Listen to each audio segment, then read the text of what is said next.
Pripomíname si Medzinárodný deň boja proti fašizmu a antisemitizmu, ktorý sa viaže na Kryštálovú noc z 9. na 10. novembra 1938, keď boli v Nemecku a Rakúsku vypaľované synagógy, rabované židovské obchody a prenasledovaní ľudia len pre svoj pôvod.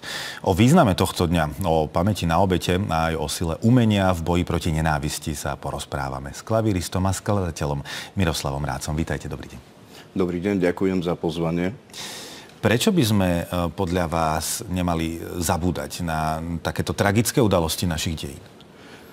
Pretože je to veľmi dôležité pamätať na to, čo urobil človek človeku a čo sa stalo pred 87 rokmi v dnešnú noc z 9.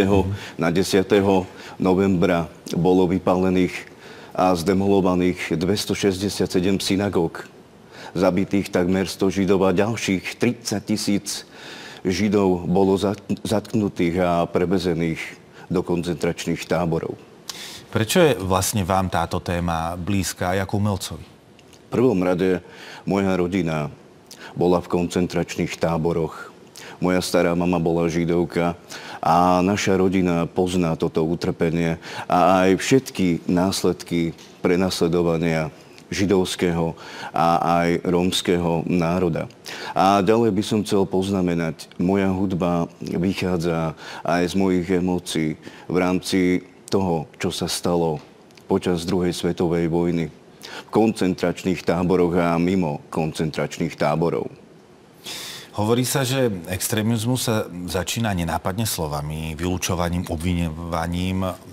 Vnímate to možno, že niektoré z týchto náznakov sa vracajú aj teraz do súčasnej spoločnosti? Ja si myslím, že vidíme to aj v dnešnej dobe nenávisti, ktorá sa rozširuje aj voči našemu židovskému národu. Aj v Európe proti Židom a Rómom a vidíme to aj v politike. A keď sa pozriem tak do minulosti, a pozrieme sa na to všetci normálne s otvorenými očami ako ľudia bez predsudkov, jak je možné, že po druhej svetovej vojne, ktorá skončila v roku 1945, v dnešnej dobe máme v parlamente, alebo v európskych parlamentoch, aj v Európskom parlamente fašistov. Čo vlastne Európa urobila voči tomuto všetkému, aby sa toto neopakovalo? Čo sa vlastne stalo? Jak je toto vlastne možné? Veď takíto ľudia by nemali mať ani len právo hovoriť v televízii, verejne sa vyjadrovať, mať svoje politické strany. Vlastne za to, čo sa v Nemecku hanbia, u nás to je moderné, takisto aj v Európe. Ale zase, keď to tak zoberieme a pozrieme sa pár mesiacov späť, tak v Nemecku vyhrali voľby skoro fašisti. Čo je aj pravda. Ako dokáže v tomto podľa vás pomôcť nielen vzdelávanie, ale umenie, ktorému sa napríklad aj vy venujete? Tak v prvom rade umenie, ktoré vychádza odo mňa, z môjho srdca, z mojej duše, je venované obetiam holokaustu, hrdinom Slovenského národného povstania, Varšavského povstania a oslobodenia a je na pamiatku všetkých duší, ktoré vyhasli len kvôli svojmu židovskému, rómskému, slovanskému pôvodu a všetkým pôvodom. A pozrime sa na to, že akí to boli ľudia, aké mali krásne osudy, pekné životy a čo mali za sebou a každý jeden z tých ľudí mal svoj príbeh a aké to mohli byť vzácne a výnimočné duše. Takže vlastne aj moja tvorba je na pamiatku všetkých obetí. Som to ja, sú to moje emócie, je to moja duša, moje srdce. A dovolím si povedať, že aj v dnešnej dobe by sme na toto všetko mali pamätať a som aj veľmi rád, že aj vaša televízia a mnohé televízie v Európe pamätajú na túto udalosť, ako je aj dnes z 9. novembra, na 10. novembra Kryštáľová noc a ďalšie iné pogromy, ktoré sa týkali židovského, rómskeho, slovenského národa. A nielen to, mnohé ďalšie ako holokaust. Židia a Rómovia boli zbavení občianstva a boli poslaní do koncentračných táborov. Moja rodina veľmi dobre pozná túto celú tragédiu. Máme veľkú históriu. Moja rodina umrela v koncentračnom tábore ako Dachau, Buchenwald, Bergen-Belsen, Auschwitz-Birkenau. A my nezabúdame a pamätáme a je to pre mňa veľká česť, že môžem sa takto angažovať a ukazovať pravdu a osvetľovať to.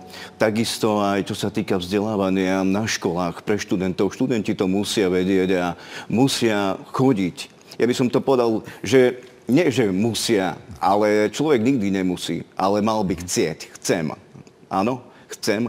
A vzdelávať sa a vidieť to. Keď to človek vidí na vlastné oči, keď prídete napríklad do koncentračného tábora Auschwitz-Birkenau, Auschwitz 1, kde sú všetky expozície všetkých národov, tak tam to vlastne vidíte. Áno, vidíte Birkenau, ako ľudia žili, čo sa tam dialo. Povedzme si plynové komory, áno, krematória a tak ďalej.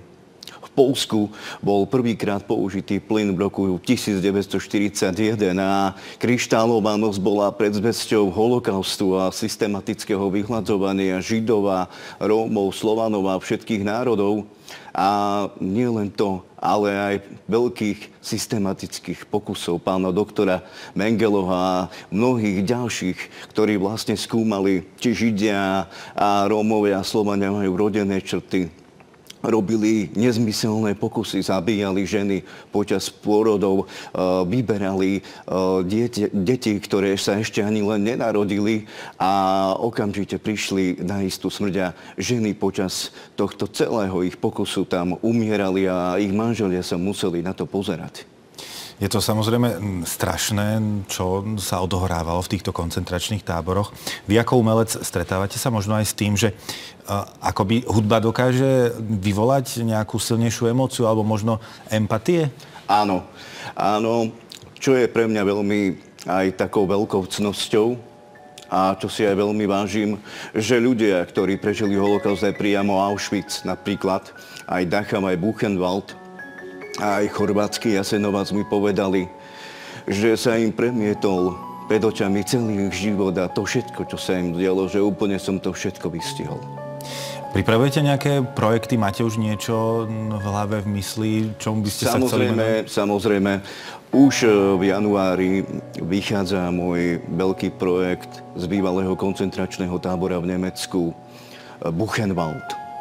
Potom vychádza Dachau, Bergen-Belsen, Ravensbrück, Mauthausen a takisto chystám aj pamätný koncert pre môjho najväčšieho fanúšika Paula Traubnera, nášho židovského lekára, s ktorým som mal veľmi dobrý vzťah, ktorý o mne napísal aj doslov do knihy Útek nádeje a je to pre mňa veľmi veľká česť.